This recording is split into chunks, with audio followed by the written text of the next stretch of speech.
आता बातमी येते सांगलीमधून। जयंत पाटलांच्या कारखान्याचे नाव रात्री अज्ञातानं बदललेलं आहे। राजाराम बापू कारखान्याचे नाव बदलून राजे विजय डफळे असं लिहिण्यात आलं होतं। कारखान्याचे नाव अज्ञातानं बदलल्यामुळे जत तालुक्यामध्ये खळबळ माजली।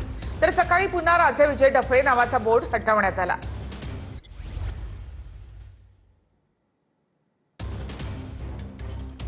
तर जयंत पाटलांच्या कारखान्याचं नाव एका रात्रीत अज्ञातानं बदललं। सांगलीमधल्या राजाराम बापू सहकारी साखर कारखान्याचं नाव एका रात्रीत राजे विजयसिंह डफळे साखर कारखाना असं करण्यात आलं होतं। काल रात्री काही लोकांनी अज्ञात इसमानी राजाराम बापू कारखान्याच्या नावावर राजे विजय डफळे कारखान्याचे स्टिकर चिकटून किंवा राजाराम बापू कारखान्याच्या नावावर काळीमा फासून या ठिकाणी प्रकार घडलेले।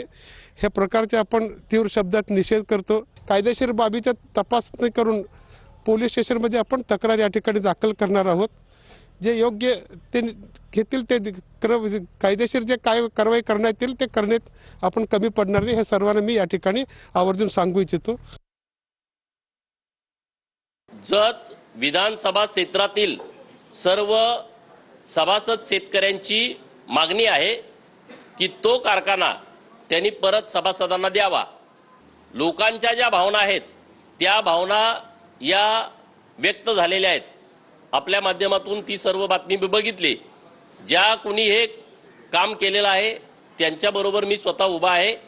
रस्त्यावरची आणि न्यायालयातली लढाई सभासद शेतकऱ्यांनी लढाईची ठरवली आहे आणि त्या दोन्ही लढाईमध्ये मी सभासदांच्या सोबत ठामपणे उभा राहणार आहे। काही जाणकार लोकांचं म्हणणं आहे कारखाना यांनी विकत घेतला, परंतु या कारखान्याच्या नावाचा बदल करण्याची प्रक्रिया पूर्ण केली नाही। आता साखर आयुक्त याबद्दल अत्यंत व्यवस्थितपणे सविस्तरपणे आपल्याला माहिती देतील। माझ्याकडे ती अधिकृत माहिती नाही, परंतु जी जबाबदार लोक आहेत ज्यांनी कारखान्यामध्ये काम केलंय त्यांचं असं म्हणणं आहे की राजे विजयसिंह डफळे कारखाना असंच नाव या कारखान्याचं आहे। परंतु जरी आता त्यांनी नाव बदललं तरी आम्ही संघर्ष चालू ठेवणार आहे। जोपर्यंत हा कारखाना सहकारी होत नाही, सभासदांचा होत नाही, तोपर्यंत आम्ही शांत बसणार नाही।